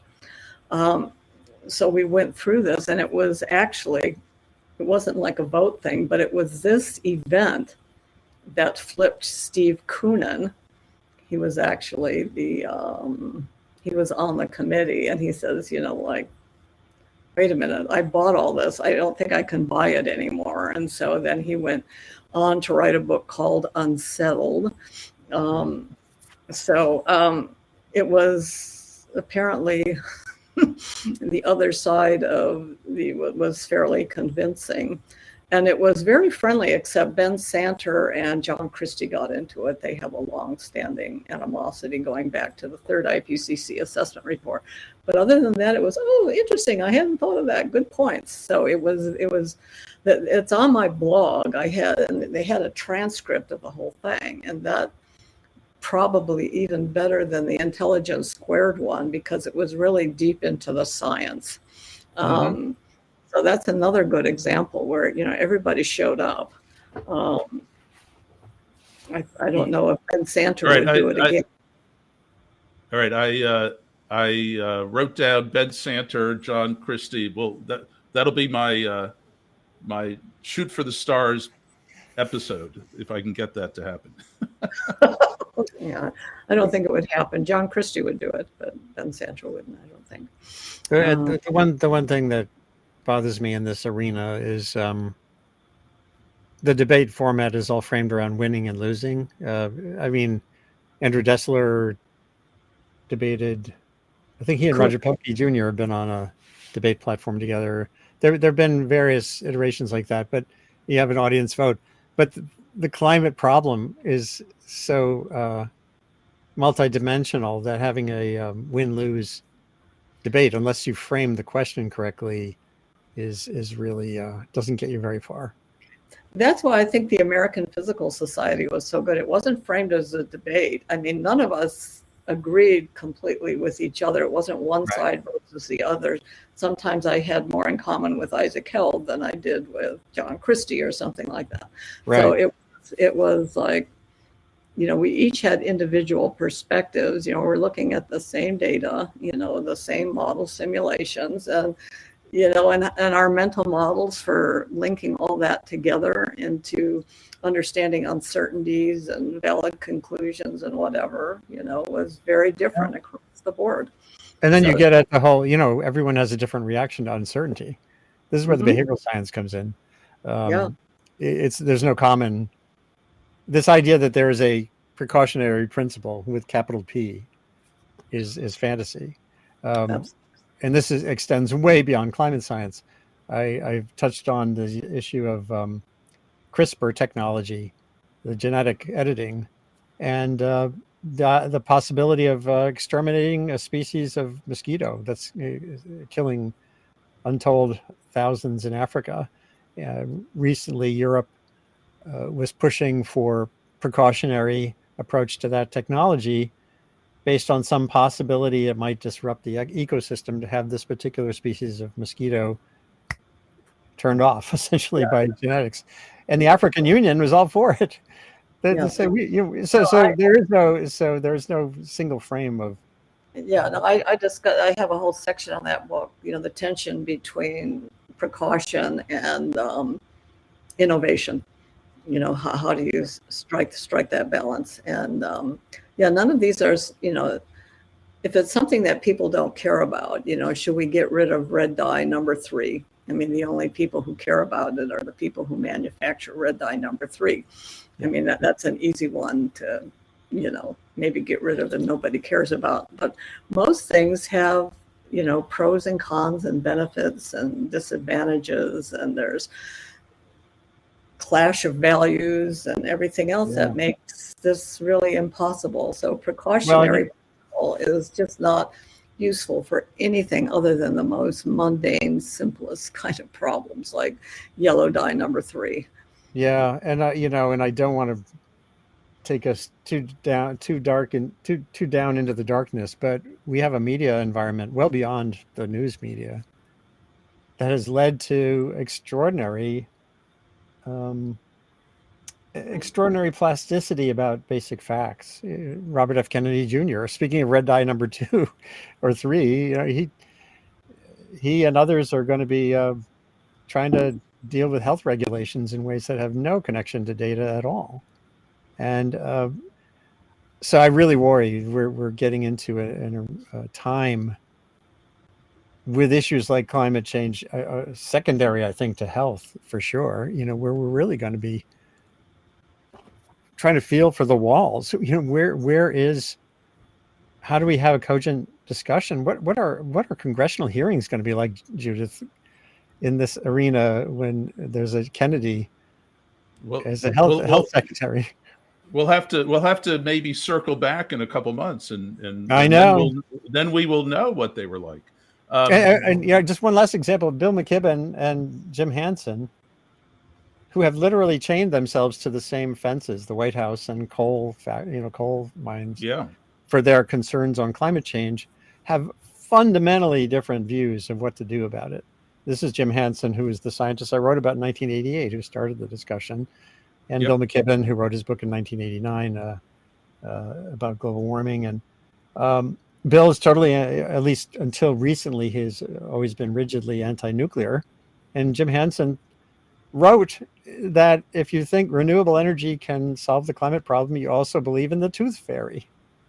So, but they find ways, they still kind of quietly, they collaborate, but they dance around their fundamental different approaches to the problem. But are So you this is saying that not, Bill it's way has beyond Bill like climate deniers and believers. This goes all the right? way down the chain. By the way, Yeah. has Bill McKibben changed his view on nuclear power? I believe I'd have to look back. I think he has grudgingly Interesting. acknowledged. One of my complaints is the general lack of education in the general public about how the climate works. Now, it's not their fault, right? But I'm wondering, what. Hopefully, something like this podcast gets seen by millions of people. You never know. And I don't know. I don't think you could watch this podcast and not come away a little bit smarter about how climate works.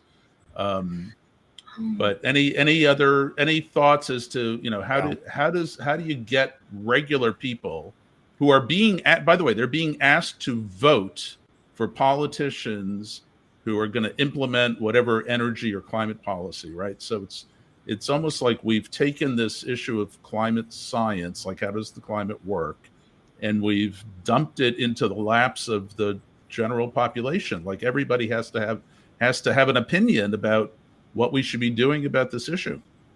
Okay, I have a point here. I mean, on this podcast, we haven't talked about climate science.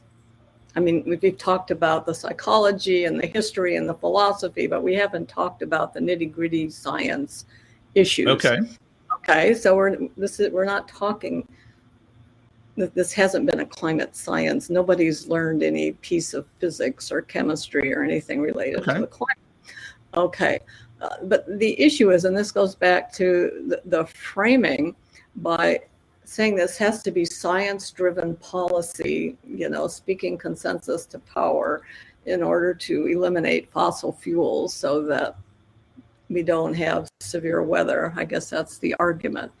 I mean, it's just, it's a ludicrous argument, and it's, without political enforcement, we're never going to be solve this. This is what the so-called skeptics who challenge, nitpick at this and that little science thing. Well, the whole narrative is established just by challenging one piece of the science, even if it's a big piece.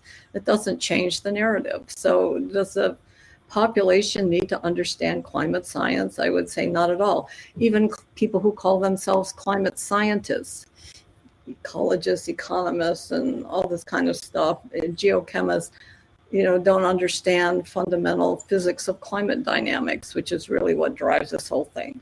So there's a lot we don't understand, even the so-called climate experts. And very few climate scientists read the IPCC reports from cover to cover.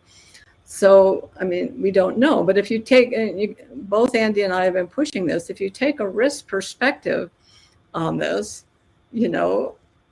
what makes sense, no matter how the climate is going to play out, just for fundamental sustainable development goals, health and safety and human progress and all of these things, if you put those values, up front, and by the way, while we're evaluating the policies, we want things to be relatively clean, no pollution and minimize CO2 emissions, but that becomes a secondary consideration. And then we can push forward to make progress and send climate science back to its rightful place of trying to unravel the mysteries of this exceedingly complex system that isn't just about the physical climate, but about biological ecosystems and also the social and political dimension. Then we can get on to really try to understand that. If we're not tied to this single solution of net zero by 2050, and the science has to be seen to enforce that. So we've just gotten ourselves into this very big rut, and we need to. By the way, You've both mentioned net zero. I think we should actually define what that is. Well, the idea is that there should be no net emissions.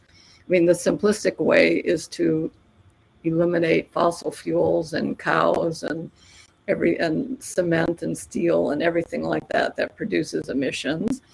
Or if you can only reduce it, then you can take the remainder and somehow sequester carbon dioxide into the ocean or the earth or whatever, so that we're not seeing an increase in the concentration of atmospheric CO2. Got it. Thank you. It's like having a bathtub that is being filled and drained at the same rate. So you're not changing the system anymore. Right now, and I guess the official policy of the IPCC, or is it the Paris Agreement, where does that net zero by 2050 come from? It's in the climate negotiation from Paris parties. Yeah, the Paris Agreement. Yeah. Right. And it all comes from a shift in the way the science was being framed around kind of a budget for CO2. But as Judith just said, what's really needed, what would be a good goal, and this is something I have to write. This came up in another conversation. What we really need is net zero risk. Net zero emissions doesn't change your risk in your community if you're all sitting out in the ground and you're in a floodplain, and or if you so that would be a good framing, because then you're talking about that would force you to look around the world for where are we vulnerable, where we, the human species, where is our vulnerability, some of this is about ecological, the risk to coral reefs and the like. That gets us into other arenas. But if we just stick with the idea of risk to humans and the systems we depend on, well, that's a very different question. And you know how to answer a big chunk of it right now. The problem is it's politically inconvenient, because it says that the president of Pakistan, that the governance of Pakistan for the last 50 years had a lot to do with flooding there. It's not just this global warming thing. Okay, I don't think we're going to make progress on the risk framing until we drop the global top down and work on a bottom up framing, because risk is fundamentally local and regional. And, and if you deal with it on those scales with human sized problems, within your country or your state or your city, then you can get political buy-in by your citizens, and these become solvable problems. But if you're trying to do these top down UN type things, it just generates into political acrimony and polarization.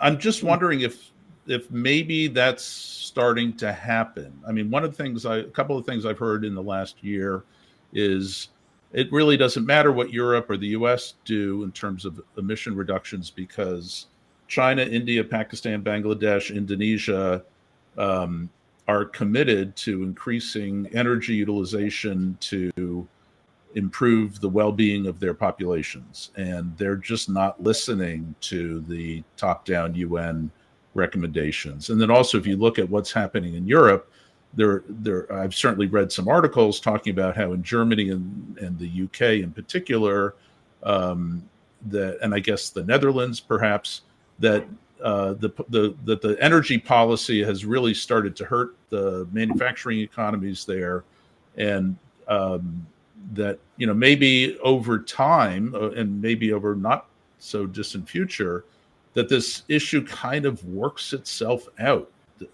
Any thoughts on that? Yeah, yes. I think, reflecting on my 40 years on this beat, and reflecting on, which include some pretty sobering insights about energy transitions, what's called an energy transition. They're slow. It's a very slow process. It takes place over generations, even centuries. Looking at the way the climate treaty started out in the 90s, as the expectation being it would be like a contract with targets and timetables and like carbon police, toward what it is now, which is very fluid, in essentially less formal relationship, where these countries come together every few years and trade what they're committing to do, and everyone knows it's just aspirational. All of that leads to a sense that we're sort of getting this right in the human way. Even as Judith was saying about the IPCC, those high emissions trajectories are gone now. There is a sense of an evolution in thinking. It's always really slow and herky-jerky and incredibly frustrating for anyone who's looking for some clean and neat approach to this problem. But it's like the human way, and I even take this to the cultural diversity. When I started digging in and reporting on the social and behavioral science, like, you want to have, do you want everyone to be like Bill McKibben, or do you want everybody to be like Richard Lindzen? No, I wouldn't want everyone to be like me or any of you.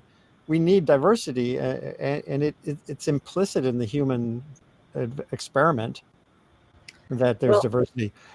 We tend to personally hate it, and every faction wants everyone to be like their faction, but it's kind of the way we're going.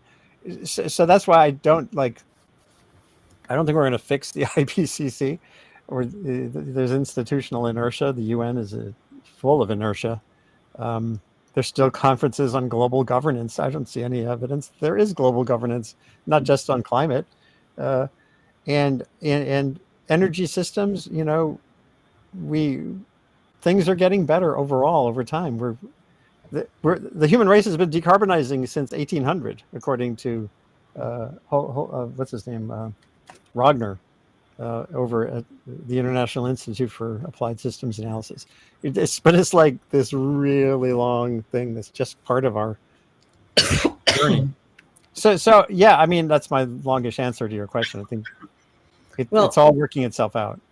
Yeah, well, I have a few points. I think the energy there's all sorts of reasons to move off fossil fuels. I mean, with time, they're going to be harder to extract. They're dirty. There's geopolitical issues. There's all sorts of issues. So even if we didn't have the climate issue, there would be a transition away from fossil fuels over the 21st century.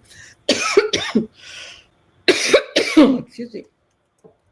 And it would have been towards nuclear if we hadn't had the anti-nuclear movement of the past 50 years, I guess.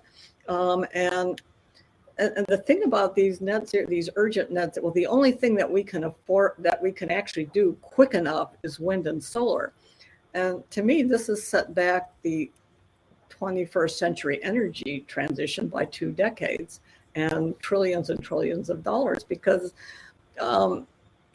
energy, wind and solar energy are niche solutions. There's no way you can power industrial economies with that. And if we would have gotten on with R&D, with advanced geothermal and tidal energy and nuclear, the advanced nuclear power designs that people are now developing, we would be much farther along in the 21st century energy transition, which is motivated by the need for way more abundant electricity that's cheap, secure, reliable, and let's try to make it as clean as we can while we're at it.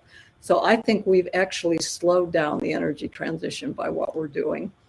And the other point I made is that the voters are going to get fed up with this, and we've seen this in several European elections, and we saw it in the US election. The US election was not driven by climate change, but it was driven by some of the general top-down kind of frameworks that would include climate change. And then, we're going to get change just at the ballot box of some of these. Germany has all but destroyed its economy, its industrial base and things like that. I mean, it's a really big issue. There's tension in the UK over this issue. It's a big issue in a number of European countries. And at some point, the leaders who support this are going to be just voted out, and we're going to see change that way. Yep. It's not going to be driven by any scientific finding or a new consensus or anything. It's just people are just going to, once they stop being really scared, they're just going to vote their self-interest, which is what they should be doing anyways. Here's another question, and I think we're getting close to the end of this conversation. It's been just delightful to have. But here's another question. In my estimation, there's a mood in the world of crisis around the climate issue. And, if you ask the average person on the street, is there a climate crisis? I think you might get a yes, right? I don't know what the percentage would be, but you'd get plenty of yeses. Mm-hmm. Now, 50 years ago, there was a crisis. We were running out of oil. There was a crisis of overpopulation. There was the crisis of, the nuclear war. Those crises seem to have faded into the past. And the current crisis du jour is the climate crisis. I imagine at some point the climate crisis will have drifted into the past and be replaced by some new crisis. But what a specific goal of doing this podcast effort is to actually have the mood of crisis get resolved quickly, like by the end of this decade. Just want to see what you guys think of that. I think the climate crisis perception of it peaked in 2021. Okay, I think we've been on the downtick since then. And it's mostly reflected in the youth. Circa, with the advent of Greta Thunberg and some of these youth. I mean, the kids were terrified. They were really terrified in the way that we were in the 1950s and 60s with nuclear bombs, the nuclear bomb threat, and scared of the Russians. They were terrified. I don't see them being terrified anymore. So exactly what's going on in youth culture, I don't know, but I'm not seeing. Is there any particular measure that in other words, you're saying you've seen a reduction in the sense of crisis among younger people since 2021, but any particular measure of that? No, it's subjective, anecdotal. It's what I see, it's what I read. And, at least in the US, in Europe, we still have, Extinction Rebellion and all that kind of stuff, but they seem to be losing steam. Even I think one of them, I forget which one, I think it was Extinction Rebellion, has actually moderated its stance. Just Stop Oil is still going full-born crazy. But I think Extinction Rebellion has moderated. Greta Thunberg has moved on. There's not enough momentum or interest in the climate issue amongst the young people. I think that's a reflection in this. So I think people were expecting imminent catastrophe, all these deadlines, and these deadlines passed and nothing bad has happened other than maybe a few floods or something. So that people say, okay, I'm going to worry about other things. I'm not going to worry about this one anymore. So I think climate fatigue has set in. And there have been too much about urgency and too many deadlines.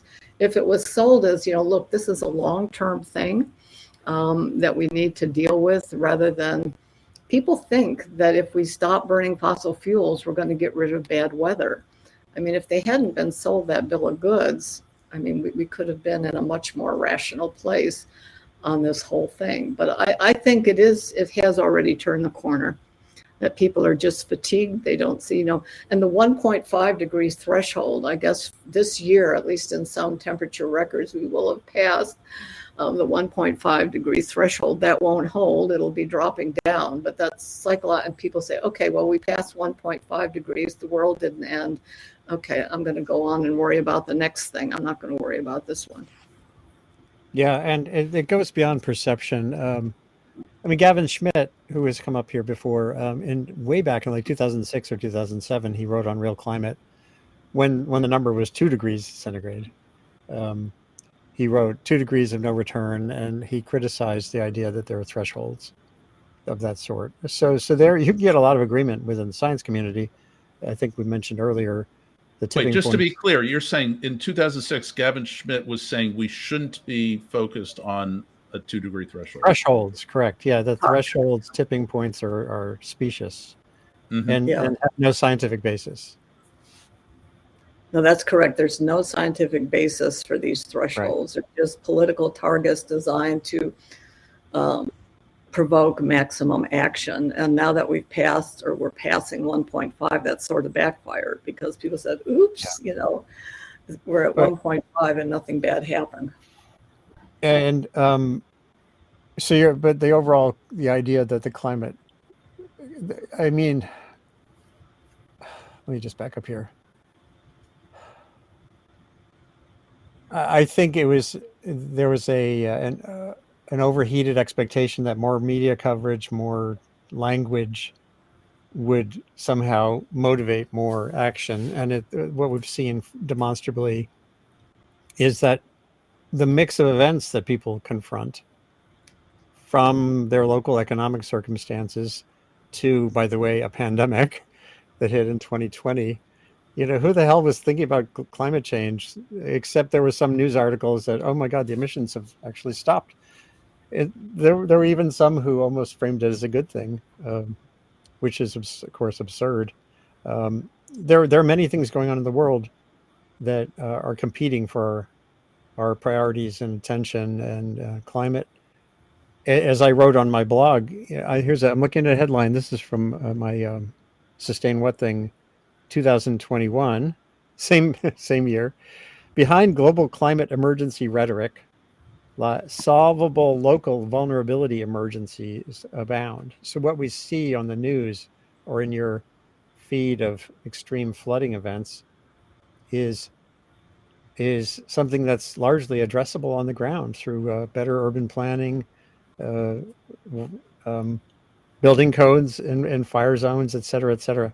And but our media environment has kind of saturated with this flow of information. I do think, and I've been searching for studies of whether just our hyper immersion in every global extreme event that happens now is something we all see on our feeds if you're remotely tuned into this stuff, and whether that surge has led to both the sense of overwhelming emotional states for some people and then total fuzz out for others, because it's like a drum that's just being beaten nonstop. Okay.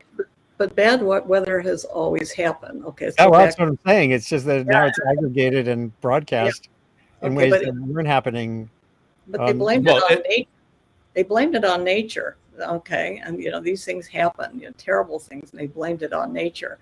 And now we have a convenient scapegoat to blame it on fossil fuels, which, is completely unjustified. And getting rid of fossil fuels is not going to prevent bad weather. Right. So it's just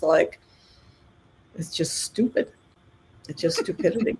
But it's effective propaganda. It's effective propaganda trying to link every extreme weather event to global warming. And now you've got the lawyers lining up, and the National Academy and the funding agencies are signing up to help them with the attribution science develop their case to get money out of fossil fuel companies. I mean, it's just crazy. It's a fine mess. Judith, a question for you. I love what you said about this podcast. This episode wasn't really about the science. It was really about more of a meta conversation. We weren't talking about climate. We were talking about how climate science is more as a sociological conversation. So, what's like if we had a debate just about how the greenhouse effect works, or how you don't even think we should do that? Nope. The basic greenhouse effect, I mean, scientists don't disagree. No. They disagree on the feedbacks and the climate sensitivity and stuff like that. Okay, so how about climate sensitivity? Do you think it would be useful? Either. If you're going to sleep, it'll put your audience to sleep. You might get a crank that would show up that would say something, something really off the wall, but having your listeners exposed to that wouldn't be helpful. Well, but on climate, on climate, etc., you've had quite a few articles about this, about ECS, with equilibrium climate sensitivity. Yeah, equilibrium climate sensitivity. Right. So what is it? Nick Lewis, is that one of the people who's? So there's a factor of 3 uncertainty, and the most fundamental parameter: how much warming would you expect from a doubling of carbon dioxide? Okay, there's a factor. The IPCC acknowledges this. Nick Lewis makes a very compelling argument for numbers on the low end, and I think his analysis has the greatest justification. So if we had Nick Lewis talking to somebody with a different perspective, I would find that interesting. But I think you're saying it's going to put most people to sleep, because you get into mathematical weeds. You get into all sorts of stuff and proxies and uncertainties about it. It's the kind of thing that the public, isn't interested. The technical blogs, like my blog, it's a very niche audience. It's not for the general public. It does attract people from outside fields, because in recent years I've written more about the philosophy, sociology, and psychology of science and the politics than I have about actual hardcore science. But the audience for trying to wade through the detailed uncertainties of various pieces of the greenhouse warming argument, I think would put your viewers to sleep. And if you actually got people who significantly disagreed on the basis, one of them would probably be a crank. So it's not going to be helpful. Yeah. Interesting. Okay. There's plenty of discussions to have. One would be on, but they really, to me, it all comes back to risk. If, like Joanne Muller, who does this really good work, who lives in Fort Myers, which was hammered by that hurricane a couple of years ago. She does this paleotempestology work and has a new paper out with others laying out some clarity on hurricane trends.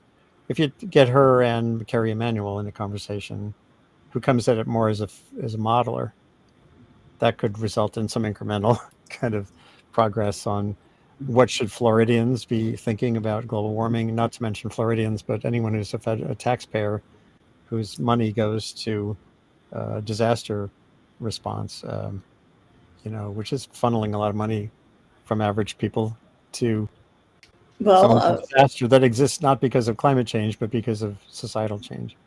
Well, and to me, the more interesting conversation would be, so how should Florida deal with its hurricane risk? I mean, they're not going to retreat. I mean, people want to live on that beach. Okay, so how are you fundamentally going to deal with that? From risk sharing, insurance, and infrastructure, and architecturally. Okay, there's one city near St. Petersburg that survived very well. It's a new little city they can hold up to category 5 winds. It's built up so the storm surge will go right through. They have solar power and batteries, the whole works. So they didn't receive the peak of the storm, but they were just fine through that hurricane. So there are ways to actually, it's not expensive. The houses are twice as expensive as they would otherwise be, but there are ways to get around this.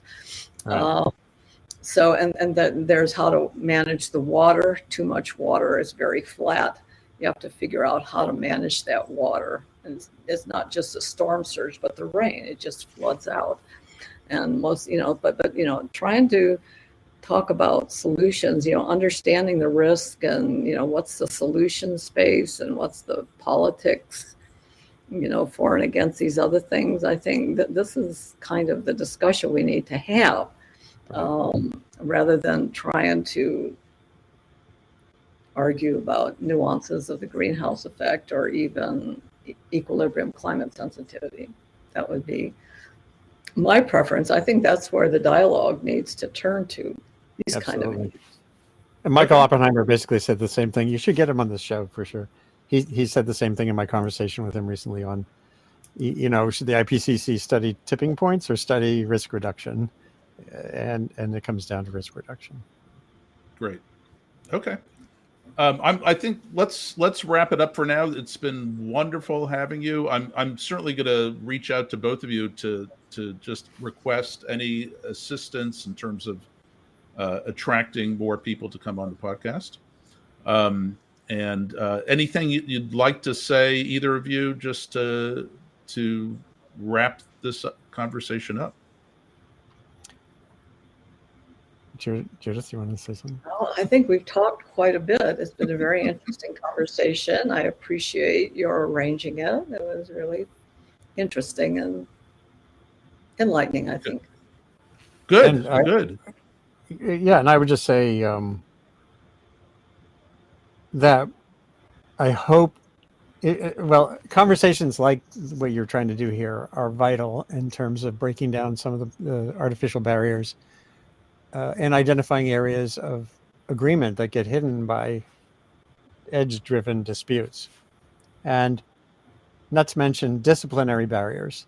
The more we can get historians and psychologists and climate scientists talking to each other, and from different parts of the world as well. You know, Okay. Many pieces. When I had Johan Rockstrom on, I had him on with two people from sub-Saharan Africa and a woman with Asian background who now is at the Breakthrough Institute. And it was fantastic because of the geography and the development differences and the cultural differences. So making sure you go global. If you're concerned, this is a global issue, both the energy policy and climate policy. So getting some geographic and cultural. Yeah, originally the thought was, I wanted to have climate scientists essentially debating each other, and I'm sure I'll have a couple of episodes that are just climate scientists. Although so far I've recorded 3 episodes, and in each case I've had a scientist talking to, in this case, a journalist, you, Andrew. I've had a scientist talking to a philosopher who focuses on environmental ethics, and I've also had a scientist having a conversation with an advocate who's pushing for a geoengineering solution. So, and they've all been excellent conversations, and I think we'll probably continue down that path. All right. So once again, thank you. You guys are great. Good to see you again, and great to see you again, Judith. Yes, likewise. Thank you.